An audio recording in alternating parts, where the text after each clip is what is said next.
Welcome, friends, to the How-To Heretic. I'm Uncle Mark. And I'm Uncle Dan. And this is your user's guide to life on the outside. Sure is. Leaving religion is the first step into a larger, better world. But it sure can be a scary world. Things work differently now. Never fear. That's why we're here. We're your audio uncles. And with help from good friends and experts in all the fields. Yeah, we're going to share the stories and seek the knowledge to build a great life. After all, you only get one that we are presently aware of, so you'd better make the most of it. That's it.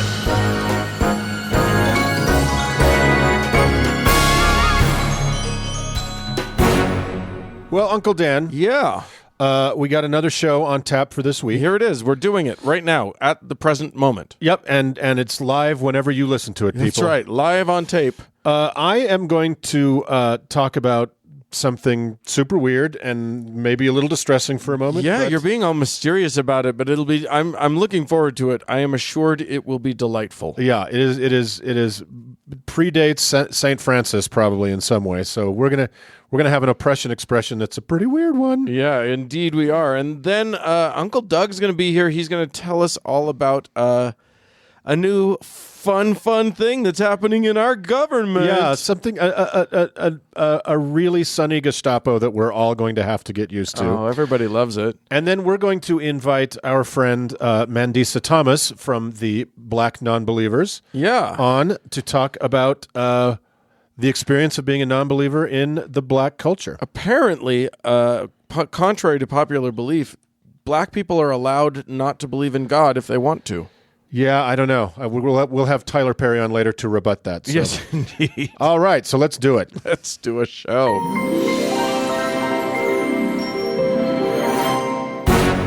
Say, Uncle Doug. Uncle Dan. Welcome, and we're glad to have you. I guess our Uncle Mark is going to be talking to us about some stuff. Yeah, we don't know what he's going to talk about. It seems it's very mysterious. Yeah. And I'm worried. Like Mark himself. Like mysterious and worrying. Yes, exactly. Thank you. Uncle Mark. And mercurial is another word. Yeah, absolutely. Which just means I'm fucking moody. Yeah, you're a bit of a grump sometimes. I thought it meant you were made of mercury. Also, probably based on my age, I'm probably made of mercury. And your recent sushi consumption, one assumes, being having been coastal. Lots of sushi. True. So, yeah, today... There's a reason I'm grumpy and mercurial today, and it's because I'm going to be doing an oppression expression. Oh, dear. Yeah, and this is our segment where we talk about people who've kind of ended up with the shitty end of the religious stick. Sure. From time immemorial. Which, does the religious stick have a non-shitty end? If you are the Pope. Yeah. If you live inside the Vatican. Yeah, if you're getting rich off of it. Yeah, I mean, I guess... a very, very small non-shitty side. Osteen has a pretty good non-shitty side of that stick. Osteen's end of the stick is a beautifully tax-free ergonomic handle. The non-shitty end of the stick is filed to a fine point. Yeah. Yeah.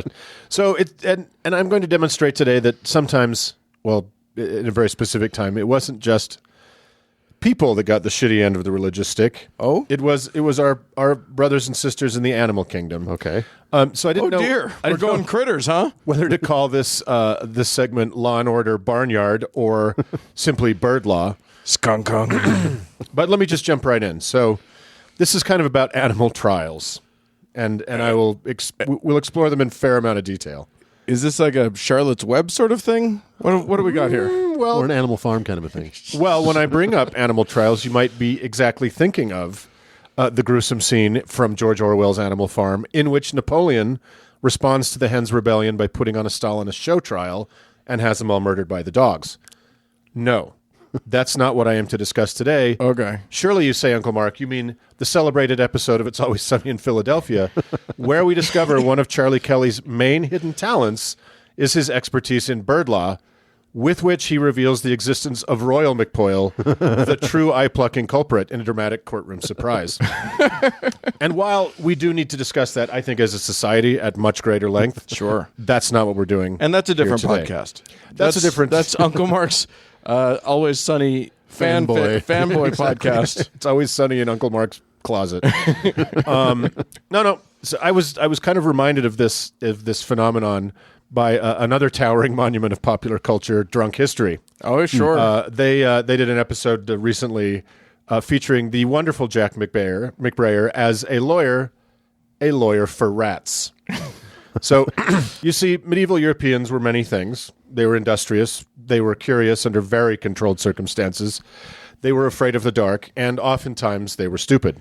And one way our cousins in the European Middle Ages expressed their stupidity was to use their brutal church-based systems, legal systems, to put animals, down to and including termites, on trial in a courtroom with a judge and a prosecutor and a public defender. So they were bored. What you're saying is that they were a very bored people. They were bored and insane. Bored and litigious, apparently. Bored and litigious. So we like to think of the 14th and 15th and 16th centuries in Europe as the time they were busy building all the shit we Americans like to go take selfies with, the giant cathedrals and the cool castles and all that stuff.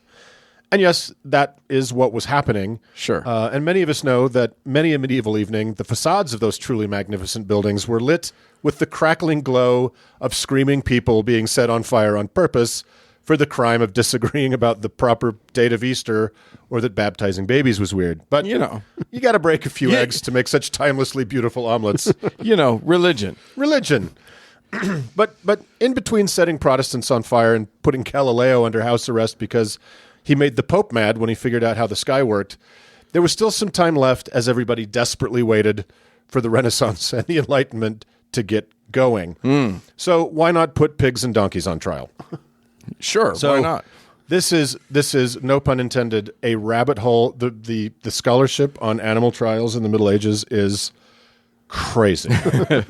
But I'll limit myself to just a few wonderful examples. So the first known one that people were able to find, scholars were able to find, was in the very stressful year 666 in France. Love that year. Oh, really? That was my favorite year. I'm surprised they let that year happen. Yeah. They just didn't go to 667. I'm surprised. Yeah. I'm surprised we all survived that year. I'm surprised we survived any year in I got 600s. I got through it, but it wasn't easy. You know what I mean? I what I did, as you'll see here, is I cursed and burned a bunch of storks alive. Well, as you do. Which was the first listed animal trial and execution, but I couldn't find what the actual charge was. then in 824 in Italy, a group of moles were excommunicated for reasons unknown, and I thought, well, perhaps they were part of some secret underground. Well, it's just Boo. oh man, that hurt. That one hurt. I was just going to say, what these stupid moles didn't know was that their eternal souls were at peril. They're mole The souls. souls moles. when they were finally. And there's a thing called anathema, Yeah. which is, we'll talk a little bit more about it. Basically, because they couldn't necessarily kill every rat in the village, they would excommunicate them. So, That'll show them. so Give us plague, will you? Ha ha! before we You delve, don't get to go to heaven, son of a bitch. before we delve into more detail about all this awfulness, there's a peculiar jurisdictional distinction to be made.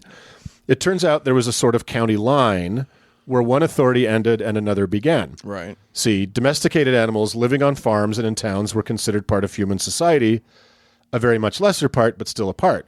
They were prosecuted by civil authorities, obviously. But animals not under the direct control of humans, like rats, flies, beetles, locusts, eels, and yes, dolphins, required special policing, magic policing. That's where Animal Cops Vatican City were called in. Now, as most civil authorities were still dominated by the church, we won't let that little legal boundary bother us too much for this segment. So does that mean if the dolphin makes it out over the county line, all the cops have to stop? That's right. Yeah. Bad boys, out of their bad jurisdiction. boys, what you gonna do? So it's worth a quick journey through the origins of Christian You got to thinking. do it. You got to do it on purpose. Oh, God, you're both on one. I'm so glad we're not recording this. So it's worth a quick reminder of what the origins of Christian thinking about the value of animals and the varying degrees of barbarity that these godly forebears presumed God created them to sustain. As you'll recall, Genesis 1:28 says that God created humans in his own image, saying to them, "Be fruitful, multiply, fill the earth and conquer it." That hasn't caused any fucking trouble. Nope. Be masters of the fish of the sea, the birds of heaven, and all living animals on earth. You know, I've tried to be a master of fish. They do not listen. Aquaman. I literally, you yell at a fish, they don't do it.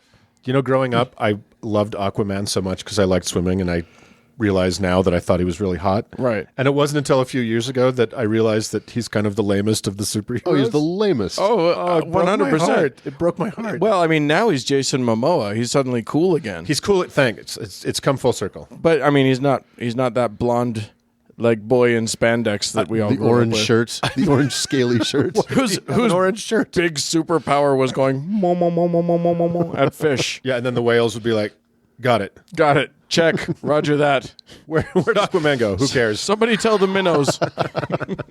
He's dealing with sardines at the moment. So, that there is that commandment or that original thing in Genesis when God was making all the things.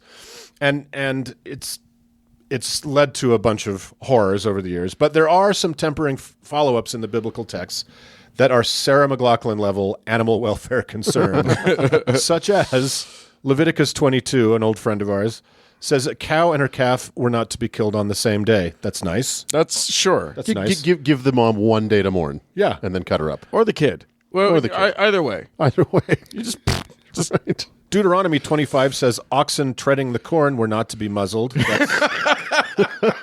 That's Words to live by. so important. So relevant to our modern seems times. fair to me. Deuteronomy 14 kindly says kids, meaning baby goats, or fuck it, it's Deuteronomy. It might mean human children as well, were not to be cooked in their mother's milk. Right? Yeah. And later, like, is that an impulse that people had that Right. needed curbing? It was a problem. Well, just use his aunt's milk. That's all you need. Go one udder over. And mother birds are not to be disturbed while sitting on eggs, and that oxen and asses are not to be yoked together. Okay, Bible. Thanks for all the super helpful information. In the eye. Arms, isn't it? Oh, the eyes, I almost saying in the eyes of an angel. You had to make it all sexual. That's so creepy. But then that's just the nasty Old Testament that Christians insist no takesies backsies on. Right. But still sell it attached at the spine to the New Testament as a match set. Oddly, for a book they love to ignore whenever one of us brings it up. But what does the super enlightened New Testament have to say about being kind to animals? Oh, this is going to go well. Let's see where to begin. Hold on. Nothing. Jesus rode into town on an ass. I remember that. And a donkey. And a fig tree is not really an animal, is it? No. No, but I like figs. But it literally says nothing. In fact, it says quite a few things to the opposite. St. Augustine argued that Jesus allowing the 2,000 Gadarene swine to drown demonstrate that man has no duties to animals at all. Quote, Christ shows that to refrain from the killing of animals and the destroying of plants is the height of superstition. Now, if you don't remember the Gadarene swine, Oh, I do. yeah, it's when Jesus cast the demon out of some dude and then all into the pigs and they all ran into the water. Right. Yep. 2000. And then strangely, the Christians became the ones who actually eat pigs, as opposed to the Jews. I'll show you on the whiteboard how it all pencils out. Okay. Totally makes sense. So 900 years later, our friend Thomas Aquinas argued that it was actually desirable to be decent to animals because being mean to animals meant you were likely to be a prick to people. Sure, dude, just like the rest of us, you've binge-watched Mindhunter, Right. but mostly because it might cost somebody something financially. So Right. that's why you don't be mean to animals. So better, but not great. So back to the absurdities of bird court. So in most cases, an aggrieved person would make a pleading to the judge about damaged crops or whatever, and the court would dispatch an investigator to estimate the damage. Once they reported back to the judge, then the judge would invariably demand public processions and prayers to allay heaven's anger before the trial proper began. I think, by the way, I'm just going to throw this out there. We're going to have a new Patreon goal for all of you.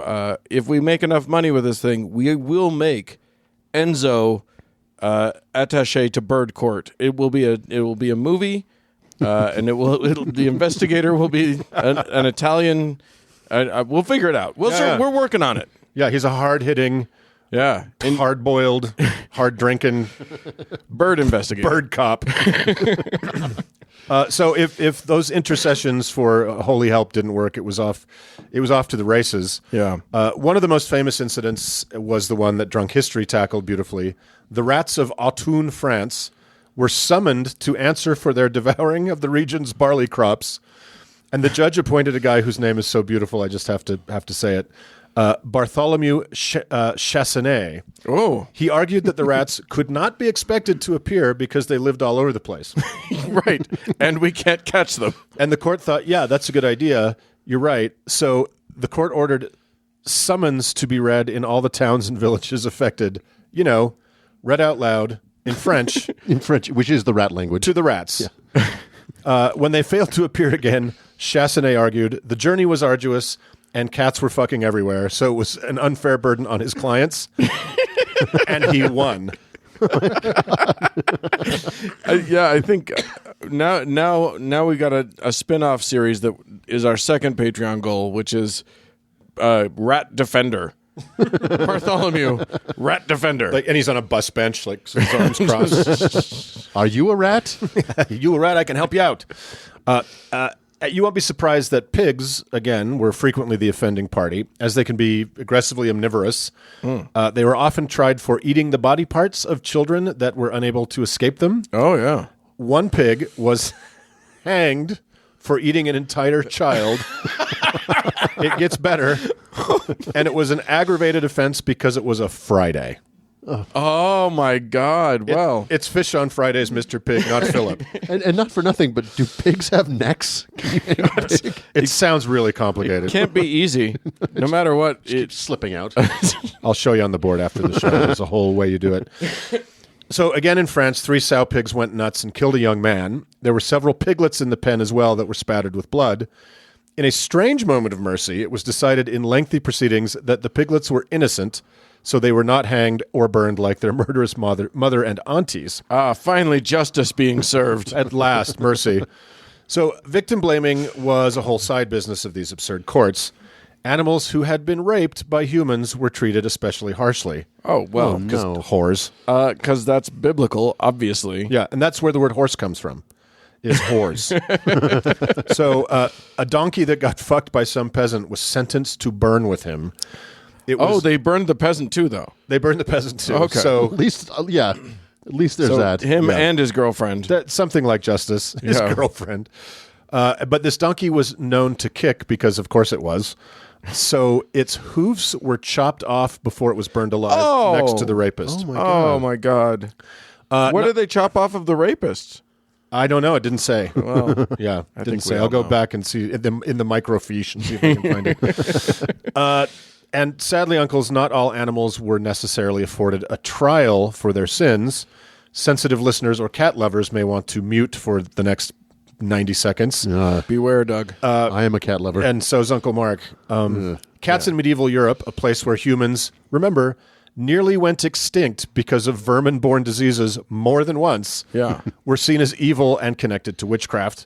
Cat burning started as a way to deal with the terror of strange old women who kept them as pets, But it continued as a way to light your home. and it turned into huge public festivals where masses of cats would be burned alive over bonfires. Oh, my God. In nets or wicker baskets, or beaten to death with sticks as a fun game for children. On festival nights in some towns, cats were doused with flammable liquids and chased through the streets as they burned alive in one last panic. We're a good species, we humans. And again, rat and mouse-borne disease nearly wiped out a continent, and our stupid forefathers decided to torture and burn alive the only possible remedy. They're a natural predator. Yeah. Christianity, the answer to all life's Right. problems. Well, it's nothing if not divinely inspired. Jesus. So there is a name for this behavior, and it's called zoosadism. And as our friend Thomas Aquinas correctly surmised from watching Mindhunter, if you like that sort of thing, you're a fucking defective monster who should never be in the company of decent people. I think Aquinas was more of a Dexter guy, wasn't he?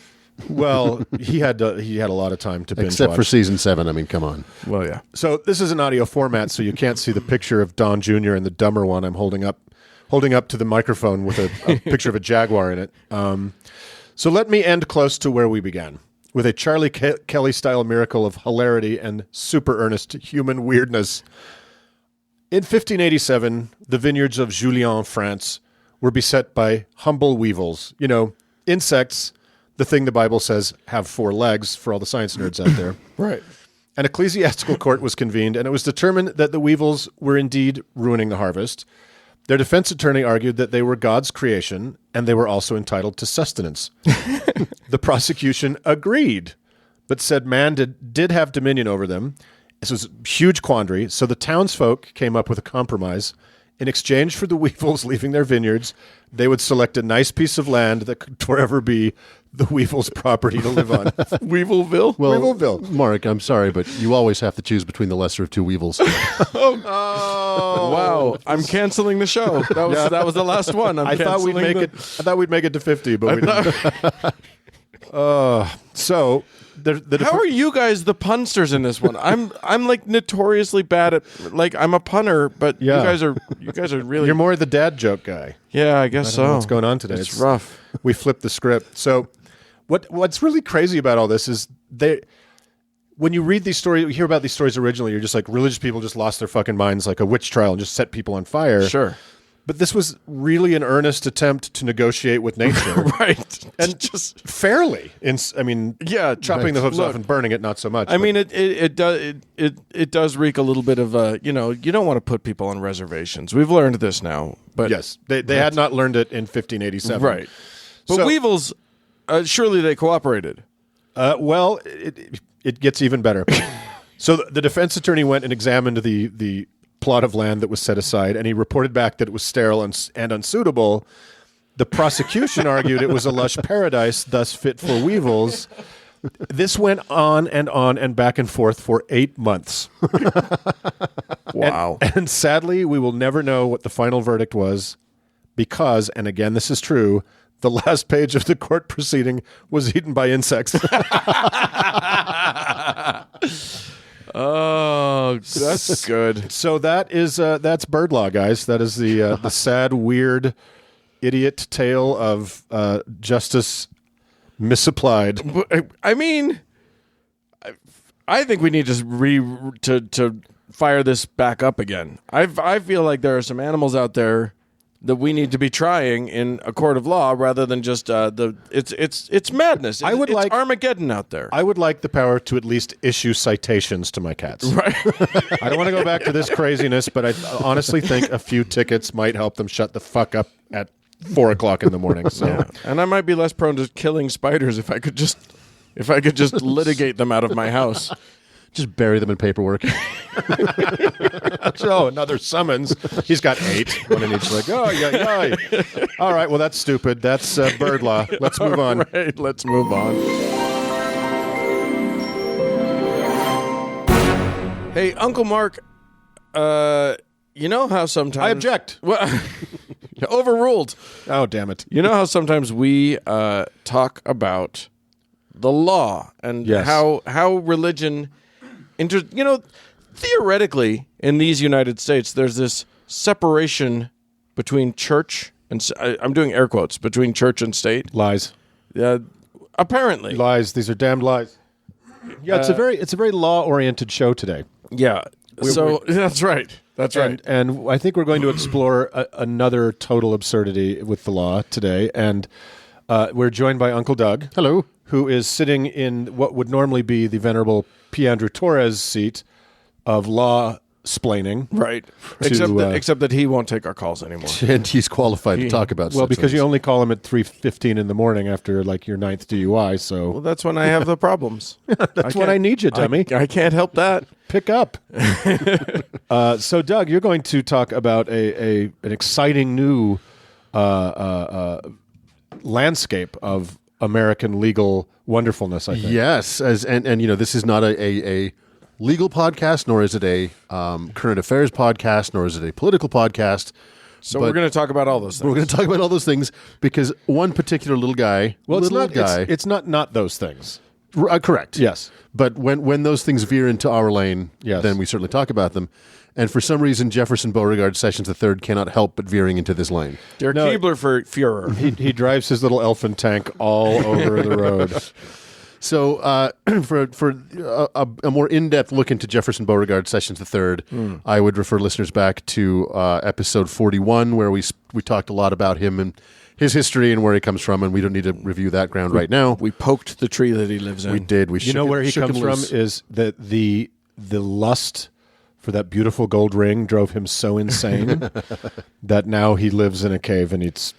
What does he do? He eats fish. That's who he is. Would that it would make him invisible. Anyway, go on. Well, so as most of you and our listeners are aware, on Monday, July 30th, 2018, the Attorney General of the United States announced the creation of a Religious Liberty Task Force. Dun, dun, dun. Yeah, exactly. Bird cops. There's not a lot known about this task force or what it will be doing exactly, except that, as Jeff Sessions said, the purpose of this task force is in part to enforce a 2017 Department of Justice memo that ordered the federal agencies to take the broadest possible interpretation of religious liberty when enforcing the law. Point of order. I think we do know what this task force exactly. is for. And B, interpreting the law, the broadest possible thing in interpreting it for Christians. We will. Yeah, 100%. It is to a group of stormtroopers to break down the door of somebody who was mean to a white Christian guy on Twitter. So I'm fucked. all of our Sikh and Muslim listeners out there, this is not good news for you, I'm afraid. So in this 2017 memo that Jefferson Sessions wrote, it states, religious liberty is not merely a right to personal religious belief or even to worship in a sacred place. Oh, good. It also encompasses religious observance and practice. Except in the narrowest circumstances, no one should be forced to choose between living out his or her faith, and complying with the law.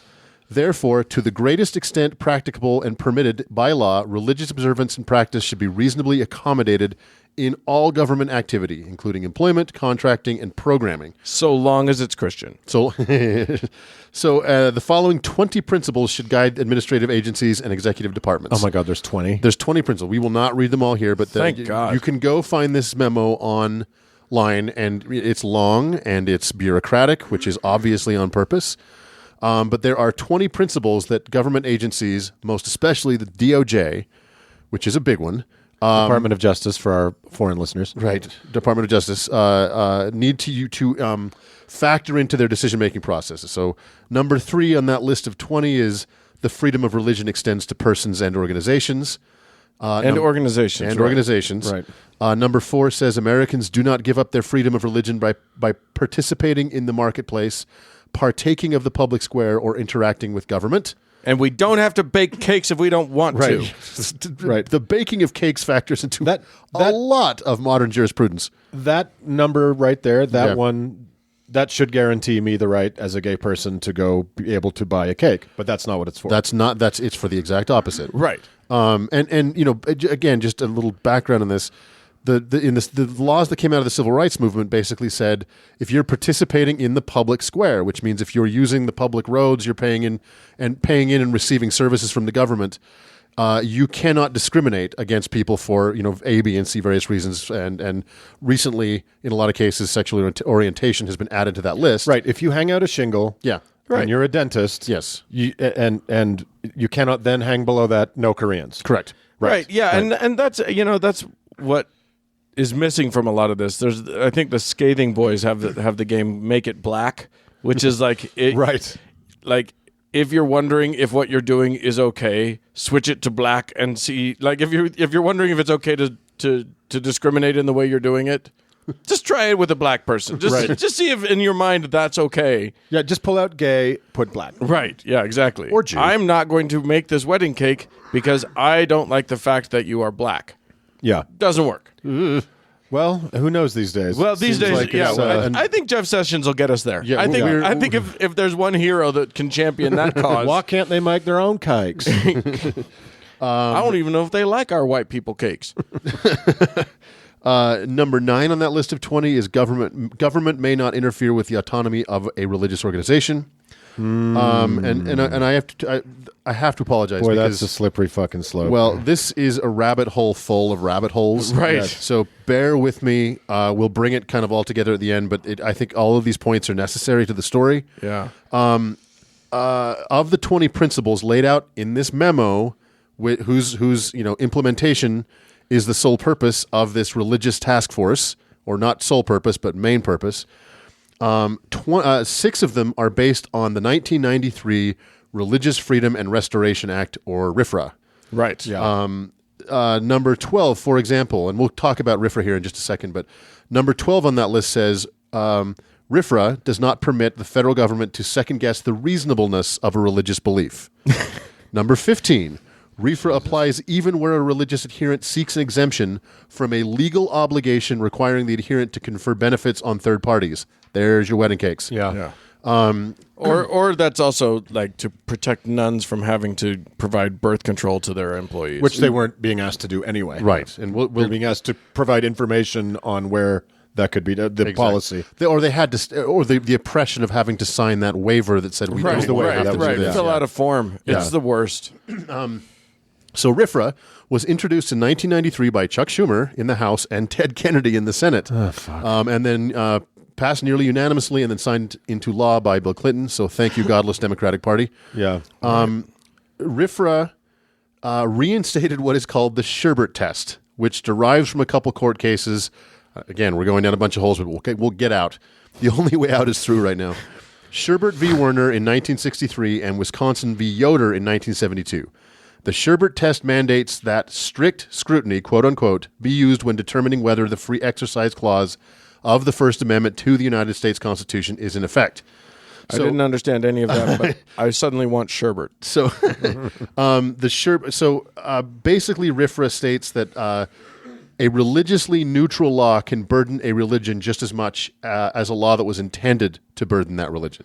Therefore, the Act states that the government shall not substantially burden a person's exercise of religion, even if the burden results from a rule of general applicability. Wow. Okay, So in trying not to burden the religion, or any you may burden some religion by accident. Right. Therefore, we can't have laws. Right. basically, Yeah, exactly. So if my religion mandates that I can't drive 55, Right. and the speed limit is 55, even though the law is meant for everyone, it is particularly onerous to me based on my sincerely held, that's in quotes because that matters, religious belief, and therefore I am free to drive at any speed I want. Which your religion is called semi-Hagerism. Exactly. Or if my religion says that I can't seek medical attention for my child, even though they would be healed and quickly taken care of, I can let my child die, even though child abuse laws apply to everyone. Right. Your sincerely held religious belief means that you don't have to treat your child. right? Which, by the way, that doesn't work. A lot of people have gone to jail for this.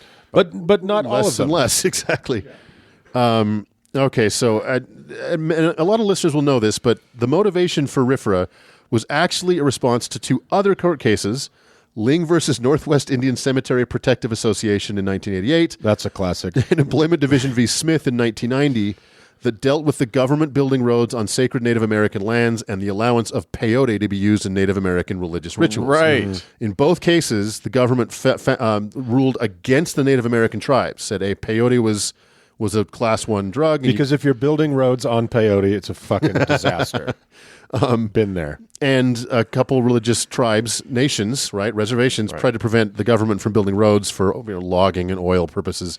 And the government said, well, it's an Indian treaty, see? And So basically what they're saying is what we need to learn from all of this is, again, that these laws, that RFRA, that anything that's practiced in the name of religious freedom in this country, what it means is Christian freedom. Yeah, well, so in 1993, the young Clinton administration tried to use this as a triangulation issue to take it away from Republicans as a campaign issue. All right. So they were saying, we'll pass this law that kind of helps Native American tribes. We'll look like we're protecting religion. But meanwhile, what they actually did was handed a baseball bat with nails in the top of it to the Christian right. To Antonin Scalia. Exactly. And the unintended consequences of this. You know, the RFRA has been used prominently in the Hobby Lobby case we were just talking about, about employer-provided contraception, the Masterpiece Cake Shop case in 2018. Bakers don't have to bake cakes for gay people, which is not what that said. But I mean, that's how it's been interpreted, right? And it's emboldened a lot of bakers. Exactly. And what the fuck is wrong with bakers? Like, I don't know. What the fuck is the? Is it Why are something so with the many flour? religious bigots baking cakes? Do they have sugar lung and it drives them crazy? Like, we need some serious fucking autopsies to figure out what in the world drives florists and bakers to be so fucking homophobic. I don't know. Well, we all know that baking is just a function of religion. So Yeah, I suppose it is. Well, and baking does not come across as the most. I'm going to demonstrate my bigotry here. Manly. It seems more of kind of, a lady thing. It's not auto mechanic. It's not, fireman. It just seems more like, why are all these kind of crazy religious bigots doing this thing that most of them would probably make fun of? Right? I don't understand how they fell into this thing. It's typically, it's typically not a lumberjack competition. Right. Anyway. What do I know? Another 2000 law called the Religious Land Use and Institutionalized Persons Act, or RLUIPA, introduced by one Orrin Hatch, extends religious privileges to property and has become another baseball bat in the hands of the religious right, basically trying to erode the protections against religious encroachment into government. Both laws were also recently used as ammunition in the religious right's Trinity Lutheran v. Comer, which drove a knife into the heart of the prohibition against public funding going to religious institutions. After this case failed utterly in the lower courts, it was overturned, and this Trinity Lutheran got a favorable outcome from the Supreme Court, the tie being broken by the newly appointed Neil Gorsuch. Yep. So these two laws, RFRA and RLUIPA, were both mentioned by Jefferson Sessions in this memo and in the speech he gave introducing this Liberty Task Force. So these are bricks in an edifice that has been being built for 50 years. Yeah. Right? That's meant to tear down the civil rights movement, the New Deal, the Great Society. Don't vote, because what does it fucking matter? Don't. Both sides are the same. Exactly. Also, RFRA and RLUIPA are main components of this memo. This memo also it has a stated goal, which is to prohibit the IRS from threatening tax-exempt status for any religious organization that actively lobbied on behalf of a political candidate. Which is against the law. It is against the Johnson Amendment. You're right. Yes. Now, so we have a law that says that they can't do it, and we have an Attorney General. We have a Department of Justice that will not be allowed to prosecute them. So, another rabbit hole. The Johnson Amendment, named after then Senator LBJ, is a provision of the U.S. tax code passed in 1954 that prohibits all 501c3 nonprofit organizations, such as religions, from endorsing political candidates. And this it also binds, like, let's not forget that it also binds, like, a museum can't support a specific candidate and stuff. Yeah. The whole point is these are, when you're a 501c3, when you're a nonprofit organization, you're not paying taxes, and you're kind of owned by the people, right? And everybody else is paying taxes, so they can share the common space and have a voice, right? Exactly. You're free from that, but in exchange, shut the fuck up. You're not paying for the roads. You're not paying for the fire department. Nope. So therefore, you can't advocate for candidates. Also, another thing that this the repeal of, or the complete just negation of the Johnson Amendment would do is make political donations tax deductible. Because if you can launder your money through a church who is endorsing a candidate, right, you can deduct that. Yeah, which currently you can't do. So there's a lot here. So let's go back to the religious, what do I call it? The Religious Left TF, RLTF Task Force. Yeah, Religious Liberty Task Force. Sorry, yeah, I got a lot of words. Which here. is a distinct entity from the Space Force, I believe, but maybe not. Maybe not. Yeah. They're related. Maybe not. They'll share ships. Yeah. If there's one thing we know, it's that astronauts have rights, and and religious rights are chief among them. Actually, when you're weightless, you have no rights or lefts or ups and downs. Oh my God! Oh, this whole show is just gone completely sideways. Okay. In his speech announcing the creation of the Religious Liberty Task Force, Jefferson Sessions said the following. I would do it in my best Boss Hogg impersonation, but I don't do a good one. So let us be frank.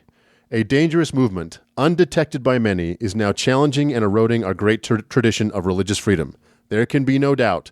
This is no little matter. It must be confronted and defeated. Yeah, it's you, you dickhead. I think he's talking about us. He's talking about that. He's talking about us. He's talking about us. But like the thing that he's describing is his damn self. Absolutely. Yep. This election, and much that has flowed from it, gives us a rare opportunity to arrest these trends. Such a reversal will not just be done with electoral victories, but by intellectual victories. I don't think sure. so. Yeah, I don't think you're not. Yeah, you guys got that one. I think gonna get any of I those. think the word arrest does a lot of heavy lifting in that paragraph. Yeah. We have gotten to the point where 8 courts have held that morality cannot be a basis for law, where ministers are fearful to affirm, as they understand it, holy writ from the pulpit. Fuck off. Fuck you. Fuck off. And where one group can actively target religious groups by labeling them a hate group on the basis of their sincerely held religious beliefs. No, hold on there. You can call anything you want a hate group. Well, He can't tell you can't do that. right, exactly. He's just trying to undercut the Southern Poverty Law Center. That's exactly right. And he's trying to he's trying to discredit them. That's exactly right. Because they're mean and they call the KKK a hate group. Even Well, though they've not only listed the KKK a hate group, but the Christian Family Research Council, the American Family Association. because the SPCL or Southern Poverty Law Center, SPLC, they're not into like hating on queers. They're just kind of not about that. Right. They're nice to the Jews and the blacks and the queers and the Do you know who else they've listed as a hate group? us. The Fundamentalist Church of Jesus Christ of Latter-day Saints. Well, no shit. Yeah, duh. I'm surprised they haven't gotten to the actual Church of Jesus Christ of Latter-day Saints. One other thing that Jefferson Sessions said as he rolled up his comments was, Yeehaw. Get him. I am going to get those Duke boys if it's the last thing I do. We're old. The task force will help the department fully implement our religious liberty guidance by ensuring that all Justice Department components are upholding that guidance in the cases they bring and defend, the arguments they make in court, the policies and regulations they adopt, and how we conduct our operations. That includes making sure that our employees know their duties to accommodate people of faith. Yeah. Again, though, when somebody says my faith is Jediism, Absolutely. or my faith is Satanism, Or my faith is Mormonism. or my Right. faith is Mormon, they are not talking about this that is person. white evangelical Protestants. Yep, that's exactly right. No one else. This task Not force, Catholics. Nope. This task force has 2 jobs: privileging Christianity, Yes. and paving the way for honest, good folk to target and to discriminate against gays and transsexuals and whatever they want at their leisure. Yeah, this is the completely agree. make Leviticus great again act. It's completely insane, and this is why, like, stupid fucking Orrin Hatch and any of these people from religious minorities that are excited about opening this Pandora's box, they're fucked too. Yeah. Yeah, they're fucked too. Because, in Clinton's case with RFRA, I think they were actually trying to help a religion that they thought was getting beat up a little bit. Right. I mean, the slippery slope is the problem, that it will end up in the hands of people who are religious bigots if and there only want is to help ever themselves. a Lakota Sioux theocracy in this country, whatever. We'll But sort yes, that out. We'll deal with that at that time. I'm not super scared about it right now. We'll cross that rope bridge when we have to. Yeah, It's so funny because what we have is a system where we've got 9 Supreme Court justices, all of whom are either Catholic or Jewish, yes. Yeah.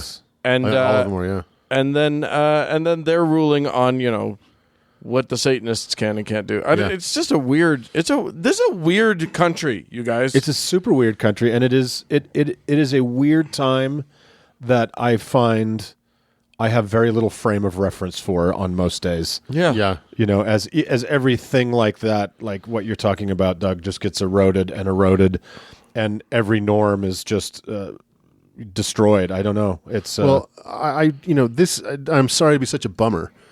This is legitimately scary. I mean, this is honestly this is the culmination of decades and decades of court cases and funding and candidates and campaigns, and it's coming to fruition. They have. I'm sorry to be a bummer. They've never had more power than they have now. Right. And this is not a conspiracy. This is the stuff they say to cameras. Yeah, this is Christian. Well, no, it is a conspiracy. It's not a conspiracy theory. Right. It is an open and very outspoken conspiracy. Yep.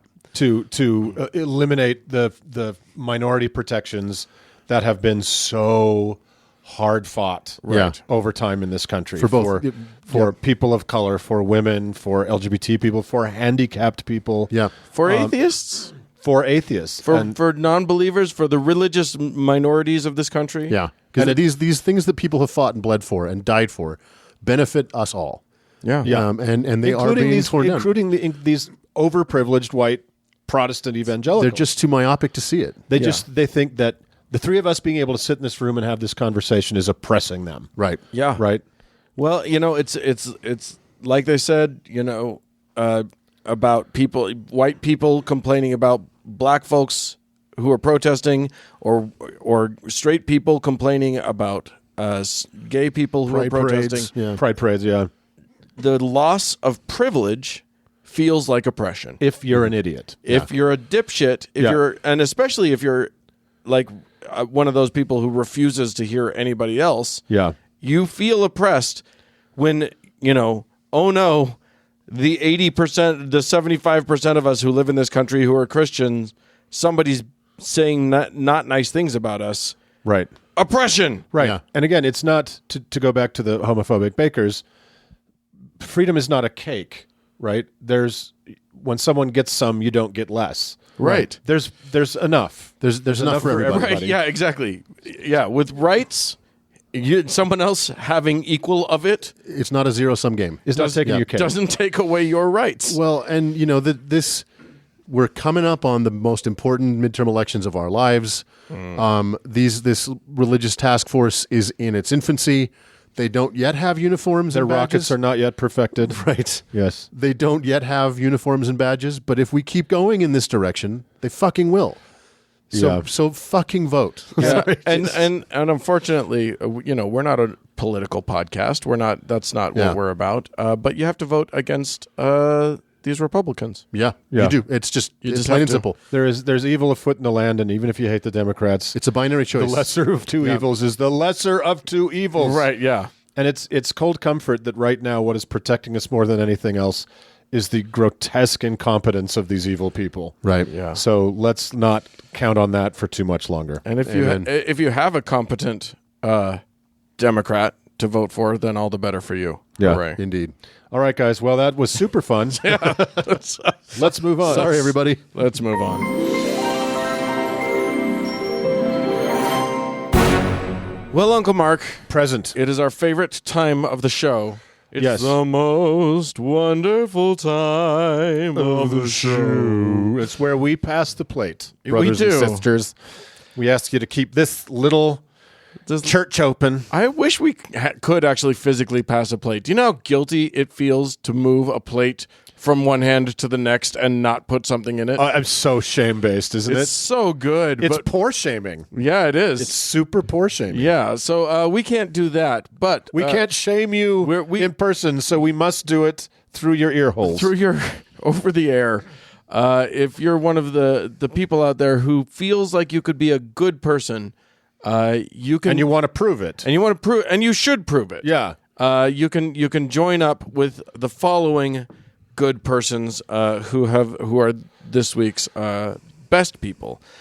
So thanks dearly to Elam, Sam, to Jake, and Uncle Mark. You get to give a saint to Wobbles. 2 wobbles? Yeah, you need to improvise for. I don't know that I can improve on that. No, well, Wobbles is in need of a patron. Of some intercession. So Yeah. I think that Wobbles probably requires the protection of Saint Francesca of Gatlinburg, Yeah. who is the patron saint of men who secretly like to wear feminine intimates under their coveralls during their shifts at the plant, Sure. and of course all Kevin Bacon based mirth. So congratulations, Wobbles. I hope that treats the condition. Is there Kevin Bacon based mirth? Sure, it was all the 6 degrees of Kevin Bacon and all this. Sure. There's a lot of fun. Sure. I once had some Kevin Bacon based mirth in that I went to a screening of a Kevin Bacon show, a movie at Sundance. We have the Sundance Film Festival here in Utah, and I went and he got up and his lovely wife, what's her name? I can't remember. I don't know. Pretty mirthy, though. Yeah, he and his wife got up. She directed the film. He was in the film, and they were talking about the film. Kira Sedgwick, that's it. Kira Sedgwick. And they were talking about the film, and for a solid, I'm going to have to say, 3 to 5 minutes, he had his hand in his pant pocket and was mindlessly fiddling with his junk. With his bacon. With his bacon. Well, that is mirth. That's fun. It was mirthy. Yeah, you got a little something. In the South, they call that a little lang yap. Little something extra. Mirthy and girthy. Mirthy and girthy. All right. All right. Well, so thanks so much to all of you for your generous donations.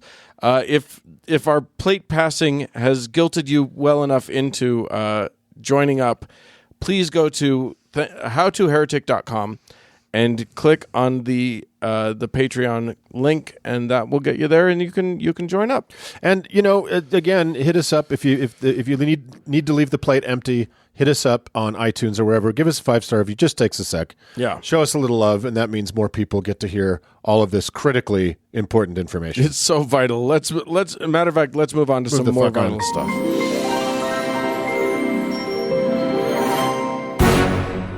Well, Uncle Mark, we got a treat ahead of us. We do. We have a special guest today, and Uncle Dan, you and I come from one particular strand of the religious experience from which we escaped, and we easily speak to a certain group, even though we try to speak to a broader one. But it's important. And by that, you're talking about East Side Salt Lake. To East Side represent Salt Lake, so to say. And so it's always good to bring on different voices, people from a different experience. And today we have just such a guest. We have Mandisa Thomas, who is the president and founder of Black Nonbelievers, Inc. Mandisa, welcome. Thank you for having me on the show. It's very it's our pleasure to have you, and thanks so much for being with us. Now you've been in the non-belief movement for quite a while, haven't you? Yes, I've been involved in the atheist and non-believer secular community now since 2011, so that makes 7 years that I've been active. Nice. Well, that's a nice long run at it. I've been at it as an amateur most of my life, but I'm Yeah, interestingly enough, there have been people who have done this longer, but it feels like I've done it. It feels like it's been longer than that, but yes, it's been a while. It's been enough to see some serious changes in the movement, and to see a lot of good things and not so good things happen. So yes, I guess I'm considered a vet right now. What made you decide to jump into professional atheism? What was the kind of catalyzing moment? Well, when I first got started in the movement, there weren't very many Black atheists that I could connect with offline, and so Black Nonbelievers was started simultaneously to me working my full-time job. I was the event services manager at the Centers for Disease Control, the main campus. And from there... So you planned all the outbreaks, is that what you're saying? Yes, don't tell anyone though. Okay, this is just between us. That's between us. Yeah. Yeah, so in between that time and with being connected with other leaders and other people in the movement, the momentum and the visibility just grew. Because my background was in events, that was what I do. We were able to successfully put BN on the map, if you will, by putting on larger events that connected us with other Black atheists and also the broader secular community. And so it was very, very helpful in increasing our visibility as well as the type of work that we were able to do. And so as a result, the requests for appearances and for working on various projects increased over the years. And so in March of this year, I decided it was time to focus on activism full time. So I resigned from my job. And because BN is still growing, and as well as my presence in the community. And so I decided that it was time for me to take that leap because I had been putting it off actually for a couple of years, but it was time this year. Nice, nice. And you know, you're in the Atlanta area. I'm a little familiar with Atlanta. I've probably spent about a year there. And I was watching one of your YouTube presentations. You had a really interesting story, and I think it was when you went to Morehouse to give a presentation. Yes, I remember that. That was from. Can you talk about that a little bit? Sure. So one of the local attendees of the meetups here, he's also a member of our Facebook group online. Actually, he's a white professor who teaches at Morehouse philosophy, and he asked me would I speak with one of his classes. And so on a day that I was off, this was November of 2012, he asked me to speak. He's a fellow atheist, non-believer. And he asked me to speak with his class about my atheism, the fact that I'm an atheist, as well as Black non-believers. And so, interestingly enough, the students didn't really know why I was there at first. And then when I told them I was an atheist, and I asked the class how many of them identified as religious, and there were some professors in there, almost the entire class's hand went up. If not almost Right. the entire class.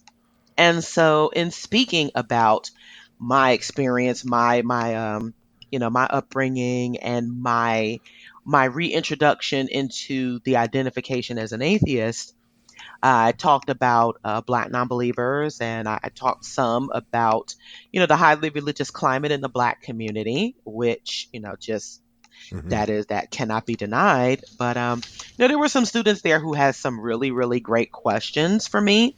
It was like they were awestruck. They were like, "Wow!" Like I found out from the professor later that many of them remarked that I was the first Black atheist they had ever seen.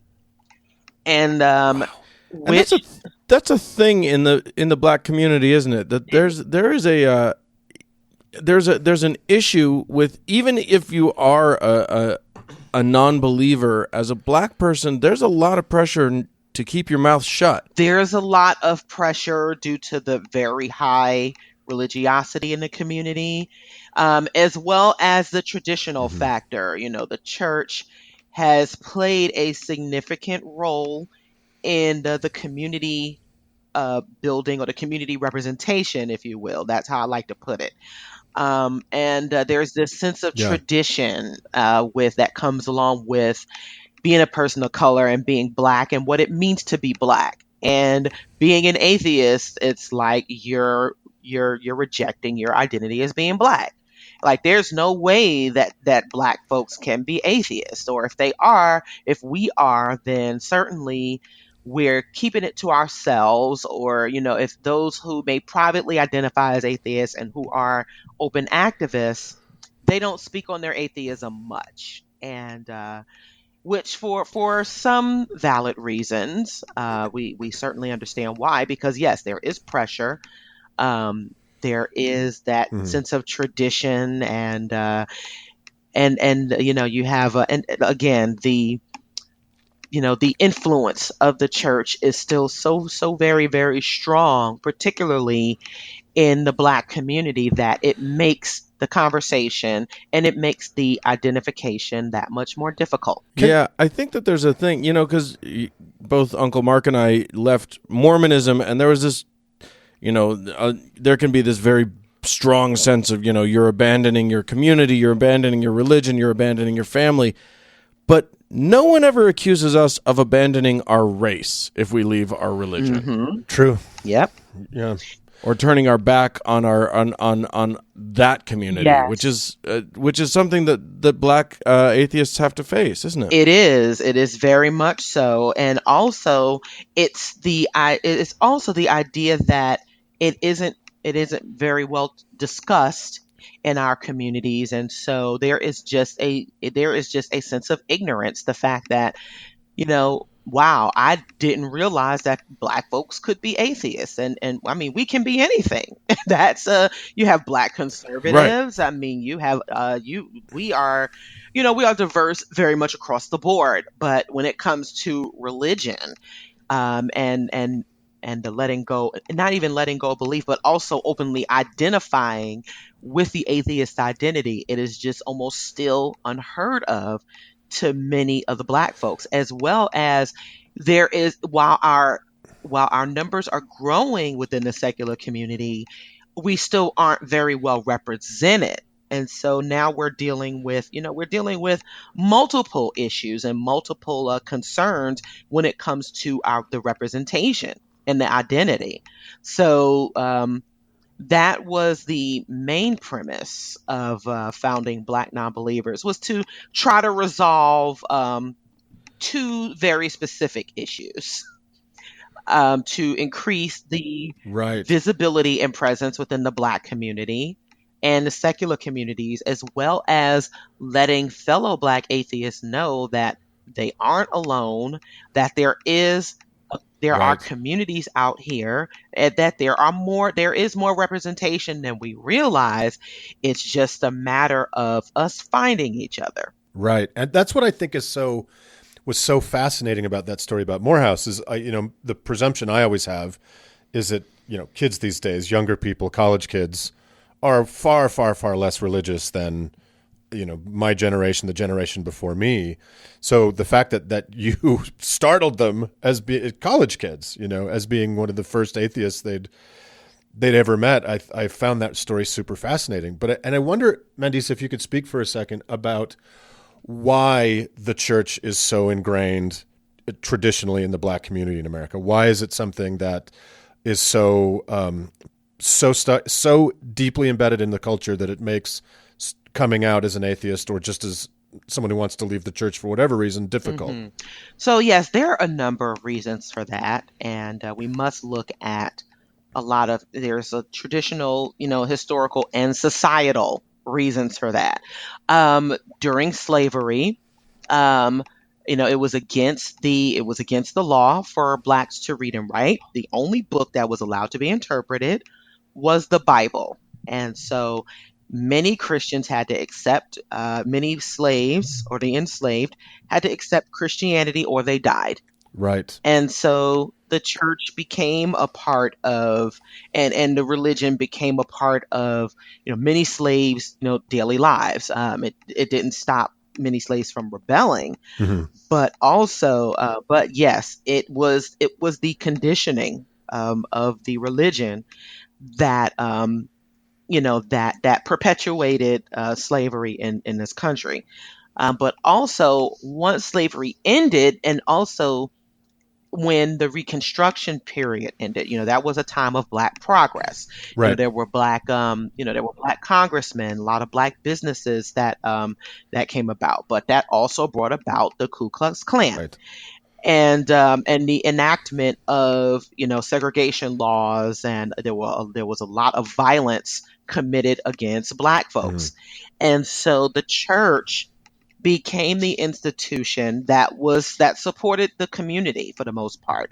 There are a lot of historically Black colleges and universities that were started in churches, and also the church became that support system when the legal system was the basically the United States effectively disfranchised blacks. Right. Legally, there are issues and there were people had land taken away from them. They had, I mean, really just looking at the history of segregation and Jim Crow and violence against Black folks. The church was that institution that many people held on to. Sure. as their only as their refuge. Their belief in God got them through. So there is this, and also it was one of the only institutions where blacks could rise to prominence at that time. Right, The right, right. pastor was very highly revered. Church was the place that people could, dress in their best. It was, definitely a community, the community there, and that's where people felt safe. Right. So we have to take those factors into consideration as to why the church plays such a huge role in the black community. Yeah, and for those reasons, it makes a lot of sense. But also for, with the civil rights movement and different black identity movements, it's always been peculiar to me that more black people didn't reject that coercive history of the church, and that we don't see now a much bigger black atheist community. That is correct. Yes, that the religion and the church is still so very much ingrained in the black community for those very reasons. Now, there is a history of free thought in the black community, humanism, atheism. The founder of Black History Month, or the foundation for Black History Month, was started by a freethinker, Dr. Carter G. Woodson. Yeah. And many people don't know that, and which is very, very alarming, because Black history in this country really is so vast, and it doesn't always include it isn't only made up of the civil rights movement, of the pastors and the preachers who have risen to prominence. And so, yes, there is there is this misidentity, if you will. There's a misrepresentation of the black community, that there aren't any. Right. There were never any atheists. There were never any freethinkers. There were never any humanists. And so that is also part of our mission, is to re-educate and inform those who weren't aware, which sadly includes many of the black folks. So let's talk about that just for a moment. You have this great organization with that's geared toward people who are testing the waters, maybe of free thought and atheism or humanism.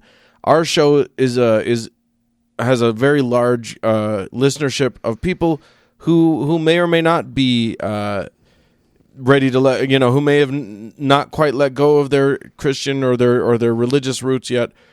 Talk to us about what message you'd like to give to especially black folks who are maybe thinking about coming out as non-believers, or who are thinking about dipping their toes into the waters of non-belief. Or they're in the closet, or they've been a non-believer for a while and they just are too afraid to come out to anybody. Tell us about what your message is to them. 4 simple words that we have said over and over again, and you are not alone. Damn right. Understand that whatever doubts you've had, whatever you thought if you thought you were the only one who has ever experienced this, please know that you are not alone. And that doesn't just include other black atheists. I've always intended for black non-believers to be a starting point for those who are questioning religion and in favor of leaving, and also to get a sense of that, to have that safe space where they didn't have to deal with certain questions or certain things from other folks who didn't understand, whether it is other white atheists, because that can be an issue. But overall, the community is very welcoming and accepting and understanding. It's just that you have some folks who have their blind spots. But understanding that you are not alone. Many of us have been where you've been.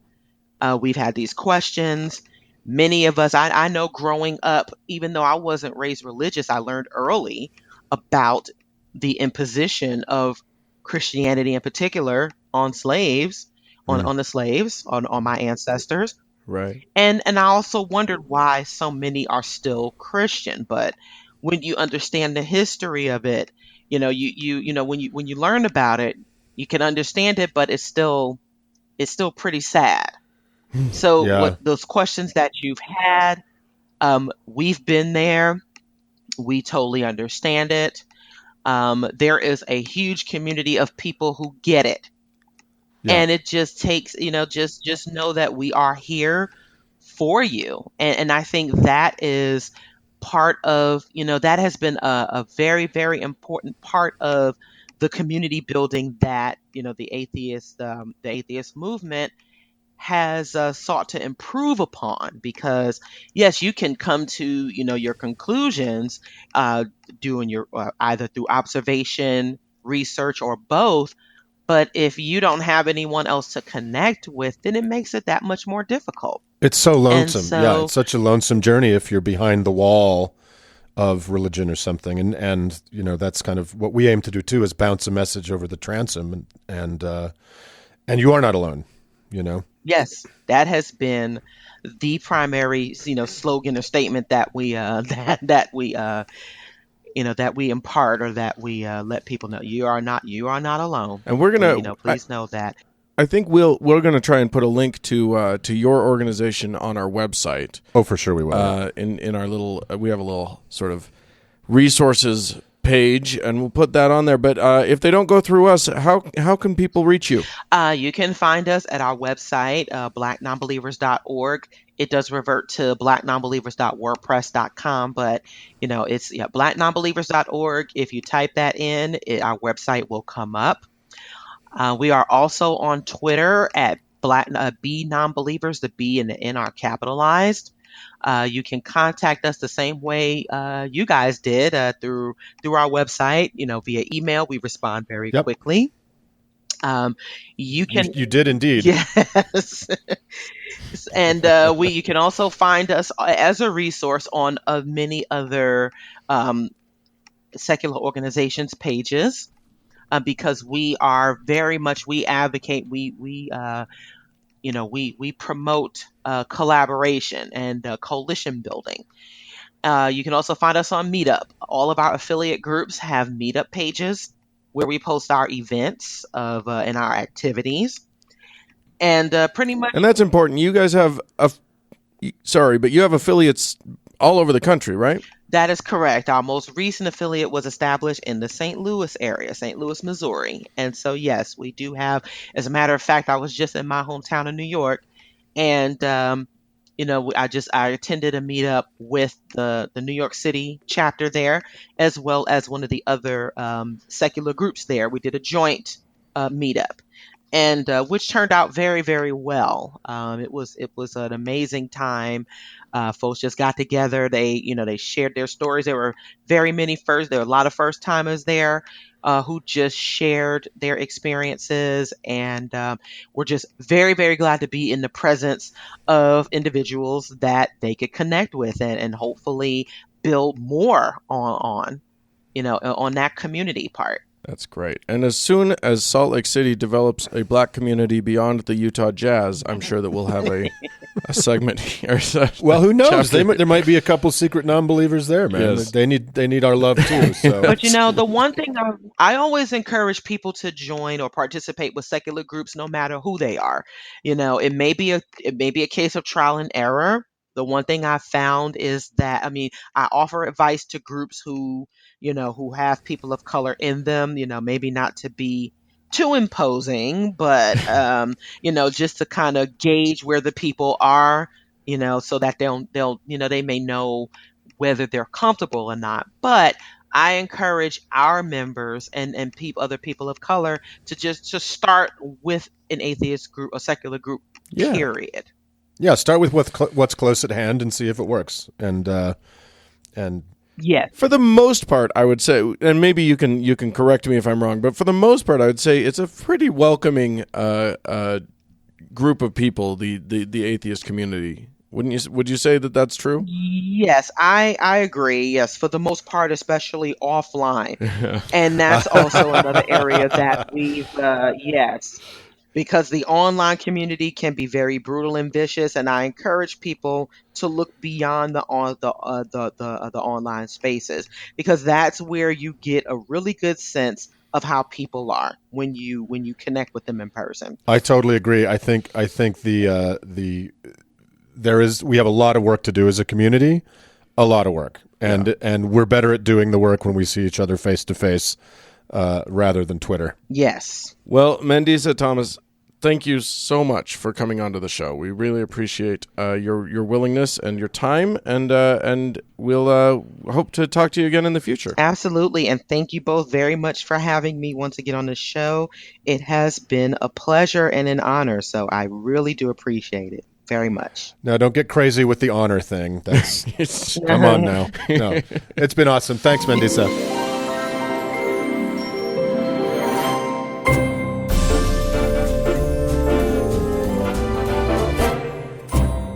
Well, friends, that's it for this week's show. Hey, we'd love to hear from you all. Send us an email if you want to, howto@howtoheretic.com. Or if you are in the need of the services of a good bird or rat lawyer, you can leave us a voicemail about it at 903-88-HOW-TO, which is 903-884-6986. Yeah, and also follow us on the tweeters and go to the Facebook page. We're at howtoheretic. And thanks so much to everyone who's a patron. And thanks to Cody Layton for editing the show. And thank all of you, dear friends, for listening. Bye-bye.